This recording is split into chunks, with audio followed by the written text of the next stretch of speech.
Hello दोस्तों, नमस्कार, जय हिंद। कैसे हैं आप सब? स्वागत करता हूं आपका दोस्तों यूट्यूब चैनल पर। नैन आईएएस पर आपका स्वागत है। और हम लोग केमिस्ट्री में जो है क्या पढ़ रहे हैं दोस्तों? हाइड्रोकार्बन्स को पढ़ रहे हैं। हाइड्रोकार्बन में हमने पिछली क्लास में देखा था जो है कुछ टॉपिक देखा था। इसके आगे की बात हम करेंगे दोस्तों। आज हम पढ़ रहे हैं दोस्तों कार्बनिक रसायन। दरअसल जो हमारा टॉपिक है वो क्या है? कार्बनिक रसायन। तो कार्बनिक रसायन में हम दोस्तों क्या पढ़ रहे हैं? हाइड्रोकार्बन। हाइड्रोकार्बन को पढ़ रहे हैं। पिछली क्लास में हमने देखा था दोस्तों एल्केन को देखा था। एल्केन को देखा था और एल्केन में हमने क्या पढ़ा था? एल्केन के बारे में हमने देखा था कि किस तरह जो है मीथेन इस परिवार का एक सदस्य है। उसके बारे में हमने कुछ चीजें देखी थी दोस्तों। आज इसके आगे की बात करेंगे हम। और हम क्या बताएंगे? हम एथिलीन के बारे में पढ़ेंगे। क्या पढ़ेंगे दोस्तों? एथिलीन के बारे में। ठीक है। एथिलीन क्या है दोस्तों? एथिलीन के नाम से आप परिचित होंगे।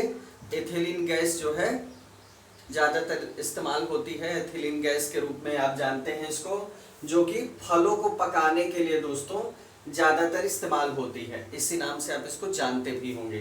तो दोस्तों एथिलीन के बारे में हमको जानना है। ये क्या है? एक हाइड्रोकार्बन है दोस्तों।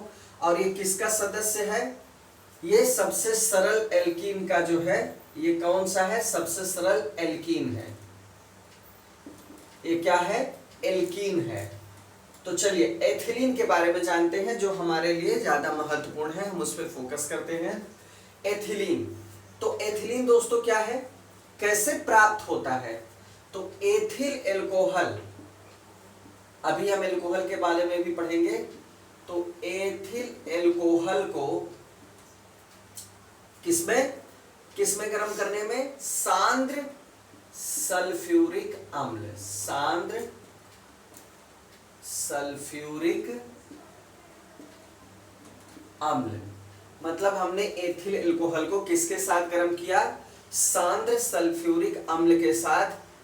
मतलब इसका जो है आधिक्य होना चाहिए, अधिक मात्रा में होना चाहिए। ठीक है।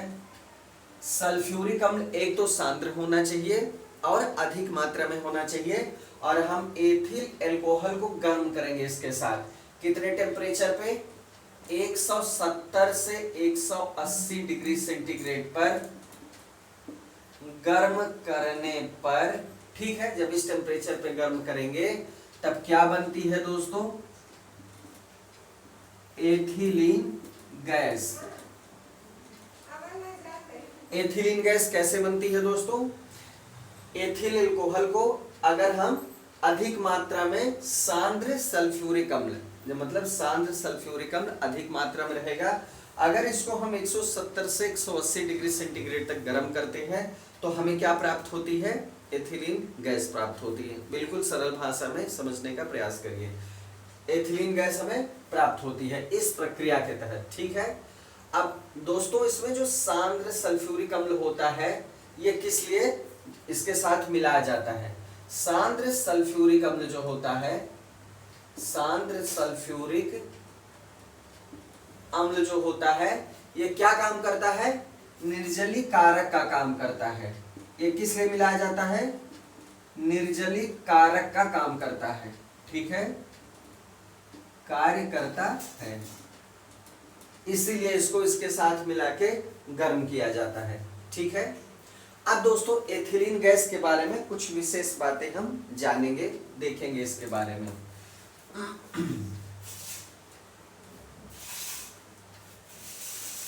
एथिलीन गैस के बारे में जो महत्वपूर्ण चीजें हैं इसको हम नोट करेंगे दोस्तों, देखेंगे। सबसे पहली बात, एथिलीन क्या है दोस्तों? रंगहीन है। रंगहीन है और क्या है? मीठी गंध की है। ठीक है। मीठी गंध की है। मीठी गंध की है। और जल में क्या है दोस्तों? ये जल में अल्प विलेय गैस है, अल्प विलेय गैस है। ये गैस जो है क्या है, जल में अल्प रूप से विलेय है, ठीक है। इसे सूंघने पे क्या होता है, अगर हम इसे सूंघ ले दोस्तों, तो इसे सूंघने पर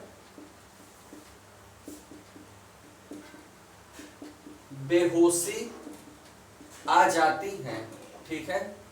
इसे सूंघने पे क्या होता है, एथिलीन गैस को इसे सूंघने पे बेहोशी आ जाती है, ठीक है।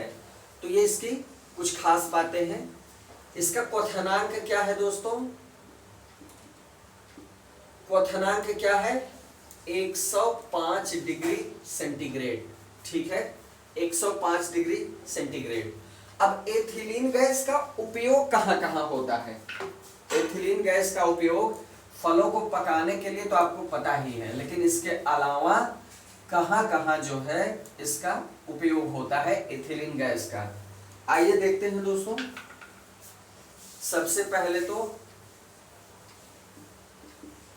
पहला आप क्या जानेंगे, कृत्रिम रूप से फलों को पकाने में, ठीक है, मतलब आर्टिफिशियली तरीके से अगर हमको फलों को पकाना है तो किसका प्रयोग किया जाता है, एथिलीन गैस का प्रयोग किया जाता है। क्लियर हुआ। दूसरा प्रयोग क्या है एथिलीन गैस का, दूसरा प्रयोग क्या है दोस्तों, ये निश्चेतक के रूप में प्रयुक्त होती है। निश्चेतक मतलब क्या हो गया, एनेस्थेटिक, किसके रूप में, ठीक है, एनेस्थेटिक, एनेस्थेटिक के रूप में भी इसका प्रयोग किया जाता है, निश्चेतक के रूप में इसका प्रयोग किया जाता है। दूसरा, पॉलीथीन आप जानते हैं कि कितनी उपयोगी चीज है और काफी ज्यादा व्यवहार में लाने वाली चीज भी है, तो पॉलीथीन बनाने में इसका उपयोग होता है, पॉलीथीन बनाने में प्रयुक्त, ठीक है। पॉलीथीन बनाने में भी एथिलीन गैस का हम प्रयोग करते हैं, ठीक। आगे मस्टर्ड गैस बनाने में भी इसका प्रयोग किया जाता है, मस्टर्ड गैस बनाने में, ठीक है, मस्टर्ड गैस बनाने में भी हम एथिलीन का प्रयोग करते हैं। क्लियर हो गया। चलिए, ये हो गया हमारा एथिलीन। एथिलीन की हमने विशेषताएं देखी, क्या है एथिलीन गैस ये देखा दोस्तों, और इसके कुछ उपयोग को हमने समझा, ठीक है। तो इसको बिल्कुल नोट डाउन कर लीजिएगा, महत्वपूर्ण है, ठीक है। चलिए आगे देखते हैं दोस्तों। एथिलीन के बाद हम देखेंगे मस्टर्ड गैस की चर्चा हुई, मस्टर्ड गैस के बारे में जानेंगे कि क्या है मस्टर्ड गैस, जिसको बनाने में एथिलीन यूज होती है, ठीक है। आइए देखते हैं मस्टर्ड गैस। मस्टर्ड गैस, तो मस्टर्ड गैस क्या है दोस्तों, तेल जैसा, ये क्या है, एक तेल जैसा द्रव है, तेल जैसा द्रव है, ठीक है, तेल जैसा द्रव है। इसकी गंध कैसी होती है, गंध जो होती है दोस्तों वो सरसों जैसी होती है, कैसी होती है, सरसों जैसी होती है, मस्टर्ड जैसी होती है, इसीलिए इसका नामकरण मस्टर्ड गैस किया गया है, ठीक है। इसकी गंध कैसी होती है, स्मेल कैसी होती है, मस्टर्ड जैसी या सरसों जैसी, ठीक है। इसकी वाष्प जो होती है, अगर इसका वेपर होगा, जब इसकी वाष्प बनेगी तो वाष्प क्या करती है दोस्तों, मस्टर्ड गैस की जो वाष्प होती है इस गैस की, वो क्या करती है, इसकी वाष्प चमड़ी पर फफोले डाल देती है, चमड़ी पर फफोले डाल देती है। अगर इसकी वाष्प जो है चमड़ी से छू जाए तो उस पे क्या हो जाएगा, फफोले पड़ जाएंगे, ठीक है। फेफड़े तथा शरीर के अन्य अंगों पर भी घातक प्रभाव डालती है। ठीक है, शरीर के अन्य अंगों पर भी क्या करती है, घातक प्रभाव डालती, फेफड़े पर भी घातक प्रभाव डालती, मतलब रेस्पिरेटरी सिस्टम पे जो है ये बहुत घातक असर करती है। ठीक है, मस्टर्ड गैस।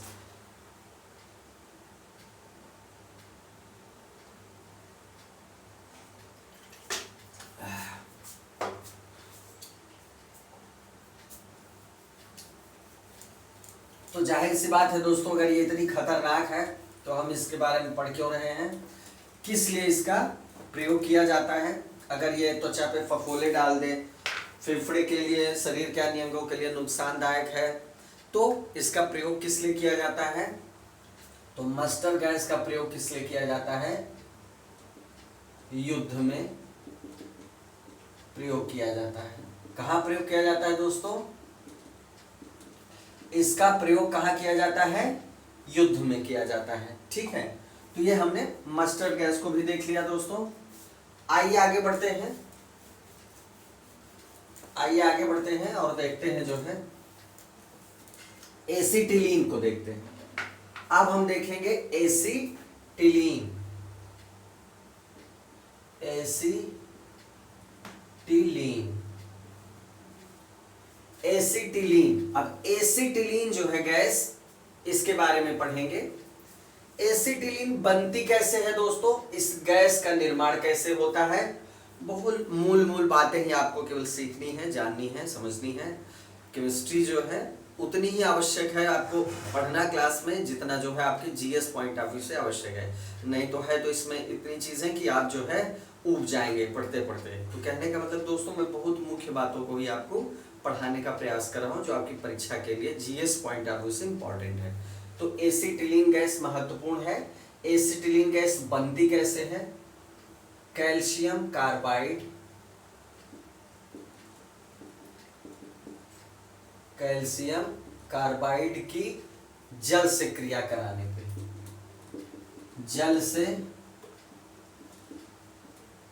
क्रिया कराने पर एसिटिलीन गैस बनती है। ठीक है, मतलब कैल्शियम कार्बाइड और जल को अगर मिलाया जाए या उनकी क्रिया कराई जाए आपस में तो एसिटिलीन गैस का निर्माण होता है। अब आपको इसके बारे में जानना है कि इसके गुण क्या हैं, एसिटिलीन गैस के गुण क्या हैं। ठीक है, गुण जानना है। तो ये दोस्तों क्या होती है, सबसे पहले तो ये रंगहीन होती है, दूसरा गंधहीन भी होती है। क्या होती है, गंधहीन होती है। और जल में क्या होती है, ये भी अल्प विलेय होती है, जल में अल्प विलेय। ठीक है, जल में क्या होती है दोस्तों, अल्प विलेय गैस है। ठीक, अगर ये अशुद्ध रूप में होगी, अशुद्ध एसिटिलीन से क्या होता है दोस्तों, अशुद्ध एसिटिलीन। ठीक है, अशुद्ध एसिटिलीन से जो है लहसुन जैसी गंध आती है, लहसुन जैसी गंध। मतलब अगर हमने कहा कि इसकी एक विशेषता है कि ये जो है गंध रहित है, तो इसका मतलब यह है कि ये शुद्ध रूप में। ठीक है, अगर ये अशुद्ध रूप में होगी दोस्तों तो क्या होगा, इसमें लहसुन जैसी गंध आएगी। ठीक है, एसिटिलीन में कैसी गंध आएगी, लहसुन जैसी गंध आएगी। ठीक, बात समझ में आई। अब ये वायु से क्या होती है दोस्तों, वायु से कुछ हल्की होती है। ठीक है, एसिटिलीन गैस जो होती है दोस्तों, वायु से क्या होती है, थोड़ी सी हल्की होती है। ठीक, क्लियर हुआ। चलिए, एसिटिलीन भी आपने देख लिया।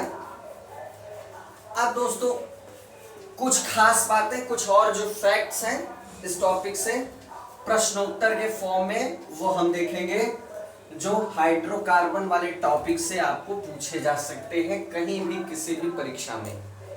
कार्बनिक रसायन में जो भी हाइड्रोकार्बन्स आप देख रहे हैं, इनसे कहीं से कहां से भी प्रश्न पूछा जा सकता है, वो हम देखते हैं कुछ पॉइंट्स। ठीक है,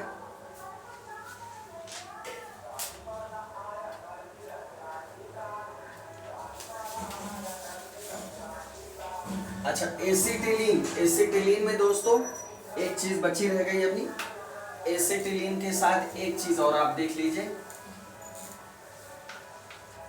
इसका उपयोग हमने नहीं देखा। ठीक है, कुछ मामलों में इसका उपयोग भी किया जाता है, तो उसको भी महत्वपूर्ण है, हम देख लेते हैं।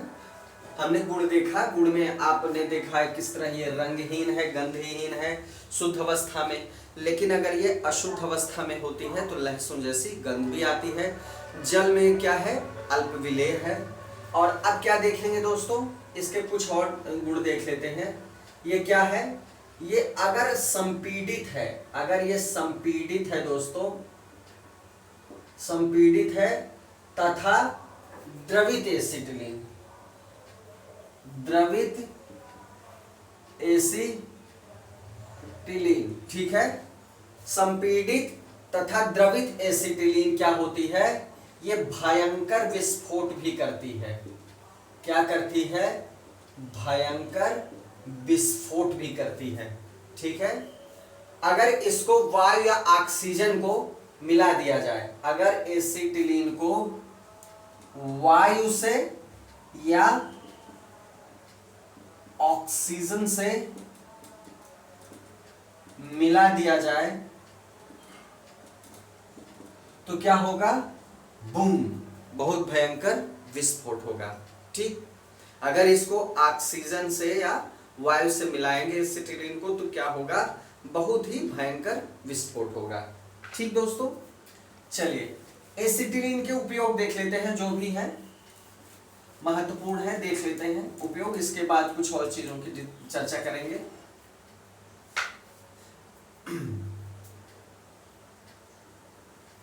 एसिटिलीन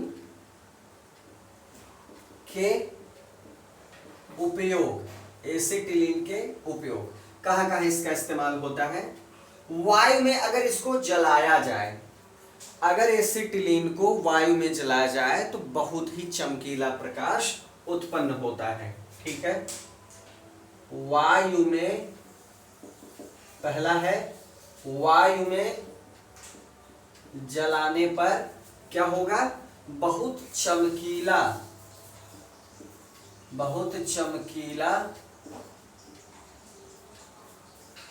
आंखों को चौंधाने वाला, चौंधाने वाला प्रकाश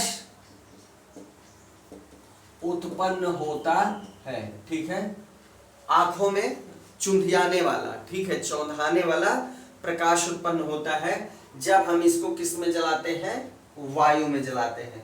ठीक है, दूसरा क्या है, इसकी ज्वाला की जो प्रदीपन क्षमता होती है दोस्तों, एसिटिलीन की ज्वाला की जो प्रदीपन क्षमता, प्रदीपन क्षमता, प्रदीपन क्षमता को हम क्या कहेंगे, इल्यूमिनेटिंग, इल्यूमिनेटिंग, ठीक है, इल्यूमिनेटिंग पावर जो होती है उसको हम क्या कहते हैं, प्रदीपन क्षमता। तो इसकी प्रदीपन क्षमता क्या है दोस्तों, बहुत ही अधिक है, बहुत अधिक होने के कारण इसकी ज्वाला की, मतलब एसिटिलीन की ज्वाला या फ्लेम की जो प्रदीपन क्षमता होती है वो बहुत अधिक होती है। इस कारण दोस्तों इसका उपयोग कार्बाइड लैंपों में, उपयोग कार्बाइड लैंपों में किसकी तरह होता है, प्रदीपक गैस की तरह होता है, प्रदीपक गैस की तरह होता है। मतलब जो कार्बाइड लैंप होते हैं उनमें जो है क्या होता है, प्रदीपक गैस की तरह प्रयोग होता है, क्योंकि इसकी ज्वाला क्या होती है, बहुत ही प्रदीपन होती है, बहुत प्रदीपन क्षमता से युक्त होती है, बहुत प्रकाशवान होती है, ऐसे समझिए। ठीक है, चलिए ये हो गया इसका उपयोग। और अगला तीसरा, शुद्ध ऑक्सीजन में जलाने पे, अगर इसको हम शुद्ध ऑक्सीजन में जलाते हैं, शुद्ध ऑक्सीजन में जलाने पर क्या होता है दोस्तों, अति उच्च ताप उत्पन्न होता है, बहुत ही ज्यादा ताप उत्पन्न होता है, अति उच्च ताप उत्पन्न होता है, बहुत ही अधिक ताप उत्पन्न होगा अगर हम इसको शुद्ध ऑक्सीजन में जलाएंगे। ठीक है, क्लियर हुआ। ऑक्सी एसिटिलीन मिलके क्या बनेगा, ऑक्सी एसिटिलीन। ऑक्सी एसिटिलीन जो है, ज्वाला जो होगी, ज्वाला का जो ताप होगा वो कितना होता है दोस्तों, 3000 डिग्री सेंटीग्रेड, आप कल्पना करिए। ठीक है, जो ऑक्सी एसिटिलीन ज्वाला का ताप बनेगा वो कितना होगा, लगभग 3000 डिग्री सेंटीग्रेड। ठीक है, अब देखिए, अब इस गुण का प्रयोग किस पे किया जाता है, इसीलिए इस गुण का प्रयोग जब ऑक्सीजन के साथ इसको जलाया जाता है तो इस गुण का प्रयोग किस लिए किया जाता है, धातुओं के वेल्डन। ठीक है, क्या, वेल्डन, वेल्डिंग जो होती है दोस्तों, वेल्डिंग ऑफ मेटल्स, जो वेल्डिंग ऑफ मेटल्स, आपने देखा होगा एक पाइप नुमा जो है औजार होता है, उससे वेल्डिंग की गैस निकलती है, तो जो वेल्डिंग होती है इसी को जो है शुद्ध ऑक्सीजन के साथ जलाया जाता है, जिससे इतना उच्च ताप डेवलप होता है या पैदा होता है।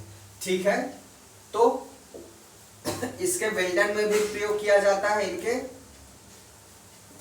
काटने में भी प्रयोग किया जाता है, इनके काटने में इनका प्रयोग किया जाता है। ठीक है, तो दोस्तों इस तरह एसिटिलीन का उपयोग आपने देखा, वेल्डिंग में और धातुओं को काटने में भी इनका प्रयोग होता है, वायु में जलाने पे चूंकि चमकीला प्रकाश उत्पन्न होता है तो इसलिए दोस्तों इनको कार्बाइड लैंपों में प्रयोग किया जाता है। ठीक है, तो इस तरह हमने एसिटिलीन के उपयोग को देखा दोस्तों। आइए आगे बढ़ते हैं।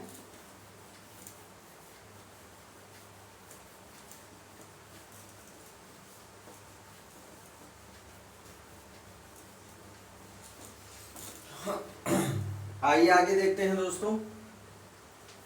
अब मस्टर्ड गैस। ठीक है,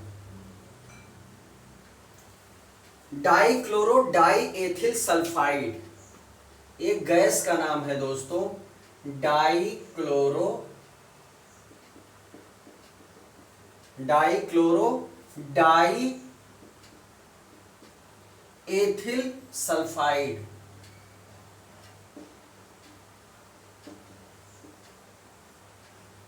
डाइक्लोरो डाई एथिल सल्फाइड, ये किस गैस का रासायनिक नाम है, ये किस गैस का रासायनिक नाम है, तो ये है मस्टर्ड गैस। परीक्षा में पूछा गया है दोस्तों। ठीक है, ये किस गैस का रासायनिक नाम है, ये है मस्टर्ड गैस का, जिसके बारे में हमने पढ़ा है कि ये क्या है, एक जहरीली गैस है। ठीक है, क्या है, जहरीली गैस है, गाढ़ा चिपचिपा द्रव है। अगर इसको कमरे के टेम्परेचर पे रखा जाए तो कमरे के तापमान पर ये क्या है दोस्तों, रंगहीन है। ठीक है, गाढ़ा चिपचिपा द्रव है। ठीक है, गाढ़ा चिपचिपा द्रव है जो रंगहीन है, और इसका प्रयोग कहाँ किया जाता है, युद्ध में किया जाता है। ठीक है, बात समझ में आई। इसका प्रयोग दोस्तों कहाँ किया जाता है, युद्ध में किया जाता है। ठीक है, चलिए आगे देखते हैं। सिगरेट लाइटर में दोस्तों, सिगरेट लाइटर में आपने देखा होगा कि एक गैस भरी जाती है ठीक है, उसको रिफिल जब कराया जाता है तो उसमें जो है जो गैस भरी जाती है वो गैस कौन सी है दोस्तों? आइए देखते हैं। ठीक है, सिगरेट लाइटर, सिगरेट लाइटर। तो सिगरेट लाइटर में जो गैस भरी जाती है वो कौन सी गैस है दोस्तों? ये है ब्यूटेन। कौन सी दोस्तों गैस है ये? Butane, C4H10। C4H10 जो है इसका सूत्र है। ब्यूटेन गैस जो है सिगरेट लाइटर में फिल की जाती है। ये क्या है? एक ज्वलनशील हाइड्रोकार्बन है। क्या है ये दोस्तों? ज्वलनशील हाइड्रोकार्बन। ठीक है, समझ में आया? चलिए, एक प्रश्न पूछा गया था दोस्तों, भोपाल गैस त्रासदी, बहुत ही फेमस जो है ये बात है, बहुत ही चर्चित त्रासदी है भोपाल गैस त्रासदी। भोपाल गैस त्रासदी 1984 की बात है दोस्तों। ये जो है यूनियन कार्बाइड, ठीक है, यूनियन कार्बाइड इंडिया लिमिटेड जो है कंपनी थी। कौन सी कंपनी थी? यूनियन कार्बाइड, ठीक है, India limited, India limited company थी ये। और इसका कौन सा संयंत्र था? वो कीटनाशक संयंत्र था, पेस्टिसाइड जो है वहां बनाया जाता था, कीटनाशक संयंत्र था दोस्तों। वहां पर एक गैस के रिसाव से क्या हुआ था? बहुत सारे लोग मारे गए थे, हजारों की संख्या में लोग मारे गए थे भोपाल गैस त्रासदी में। ठीक है, तो दोस्तों इसमें कौन सी गैस जो है का रिसाव हुआ था? ये प्रश्न पूछा गया है कि भोपाल गैस त्रासदी में कौन सी गैस का रिसाव हुआ था? तो मेथिल आइसोसाइनेट, मेथिल या मिथाइल आइसोसाइनेट,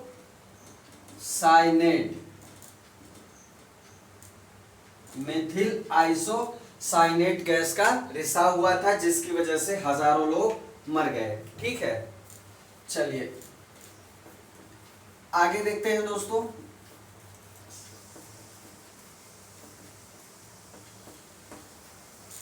मीथेन, मीथेन के बारे में जानते हैं कुछ महत्वपूर्ण तथ्य। मीथेन कहां पाई जाती है दोस्तों? अगर कहा जाए कि यह प्राकृतिक रूप से इसका स्रोत कहां है, तो जो प्राकृतिक स्रोत है वो क्या है दोस्तों मीथेन का? आर्द्र भूमि, मतलब दलदल हो गया, समुद्र हो गया, दलदल और समुद्र, ये क्या है? इसके प्राकृतिक स्रोत हैं, प्राकृतिक स्रोत हैं। और मानवीय स्रोत या कृत्रिम स्रोत क्या है? कृत्रिम स्रोत जो है इसके क्या है दोस्तों? तो कृत्रिम स्रोत में जो है क्या आएगा? धान के खेत आएंगे,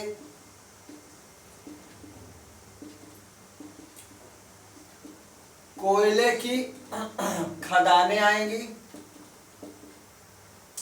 ठीक है, और घरेलू पशु वातावरण आएगा।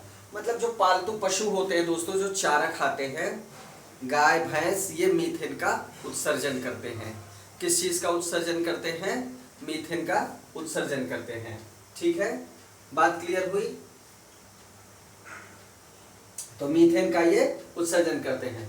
तो दलदल और समुद्र क्या है? मीथेन का प्राकृतिक स्रोत है। और कृत्रिम या मानवीय स्रोतों में क्या आएगा दोस्तों? धान के खेत से मीथेन गैस उत्सर्जित होती है, कोयले की खदान से उत्सर्जित होती है, और घरेलू पशु वातावरण, मतलब जहां घरेलू पशु, जो चरने वाले पशु होते हैं, उनसे भी जो मीथेन का बहुत अधिक मात्रा में उत्सर्जन होता है। ठीक है, क्लियर हुआ?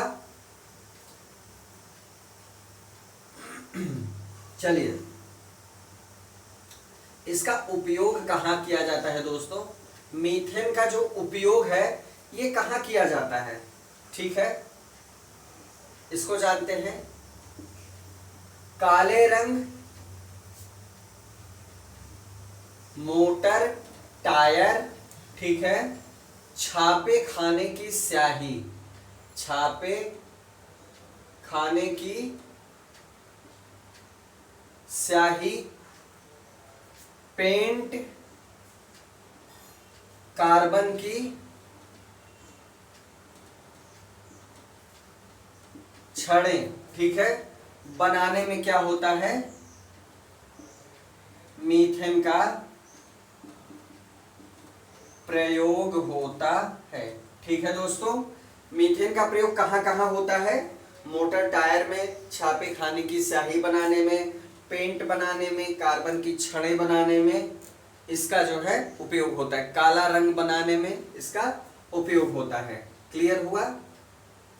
100 डिग्री सेंटीग्रेड अगर तापमान पे इसको जलाया जाए, 100 डिग्री सेंटीग्रेड तापमान पर जलाने से, अगर इसको 100 डिग्री सेंटीग्रेड तापमान पर जलाया जाए तो इसको जलाने से क्या प्राप्त होगा? Black carbon. क्या प्राप्त होगा दोस्तों? Black carbon. अगर मीथेन को हम 100 डिग्री सेंटीग्रेड पे जलाते हैं तो ब्लैक कार्बन प्राप्त होगा। चलिए, क्लियर हो गया?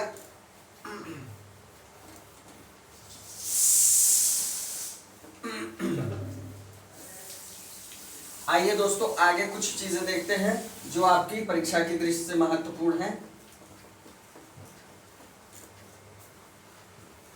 बायोगैस। बायोगैस का प्रयोग कहाँ किया जाता है दोस्तों? बायोगैस का प्रयोग कहाँ किया जाता है? गांव में आपने देखा होगा, गांव में प्रकाश के लिए और भोजन पकाने के लिए। मतलब कैसे? बायोगैस कैसे बनती है दोस्तों? मीथेन का प्रयोग बायोगैस बनाने के लिए भी किया जाता है। तो इस आधार पे क्या होता है? गांव में क्या होता है दोस्तों? प्रकाश और खाना जो है उससे पकाया जाता है। ठीक है, चलिए आगे देखते हैं दोस्तों।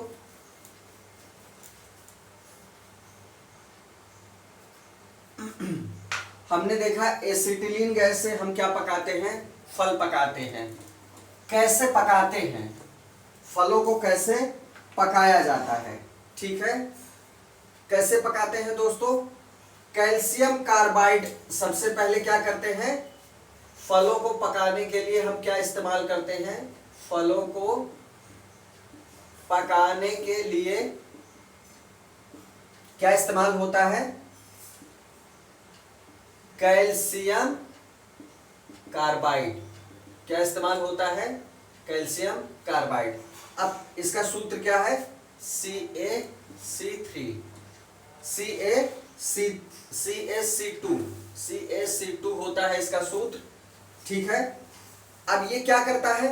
एसिटिलीन एजेंट के रूप में काम करता है। जो आपने पढ़ा कि एसिटिलीन गैस का प्रयोग किया जाता है पकाने में, तो एसिटिलीन के एजेंट के रूप में कार्य करता है। ये जो कैल्शियम कार्बाइड है एसिटिलीन के जो है एजेंट के रूप में कार्य करता है। कैसे कार्य करता है? कैल्शियम कार्बाइड को क्या करते हैं? कैल्शियम कार्बाइड को जल के साथ हम क्या कराते हैं? अभिक्रिया कराते हैं। क्या कराते हैं? अभिक्रिया कराते हैं। आपने इसके पहले पढ़ा ही है कि किस तरह ऐसा होता है कि जब हम कैल्शियम कार्बाइड के साथ जल से अभिक्रिया करते हैं तो क्या बनती है? एसिटिलीन गैस बनती है। तो एसिटिलीन गैस को ऐसे ही बनाते हैं। ठीक है, कैल्शियम कार्बाइड को फलों में रख दिया जाता है और जल के साथ अभिक्रिया करके वहां पर एसिटिलीन गैस का निर्माण किया जाता है, जिससे फलों को पकाया जाता है। ठीक है, कृत्रिम रूप से फलों को पकाने की ये विधि जो है बहुत कॉमन है। तो दोस्तों ये हमने हाइड्रोकार्बन्स को देखा, बहुत सारे फैक्ट और बहुत सारे जो है महत्वपूर्ण तथ्यों को हमने एक जगह लाने का प्रयास किया और आपको बताने का प्रयास किया। तो ये टॉपिक जो है यही खत्म होता है और इसके बाद अगली क्लास में हम अगले नए टॉपिक के साथ शुरू करेंगे दोस्तों।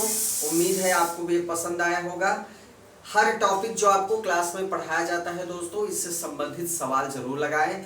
अगर आपको भी कुछ प्रश्न मिले तो उन्हें हमें हमारे साथ शेयर करें। जितने आप प्रश्न लगाएंगे किसी टॉपिक की क्लैरिटी जो है आपकी उतनी ही मजबूत होगी। तो दोस्तों आज के लिए इतना ही, मिलते हैं अगले वीडियो में। जय हिंद।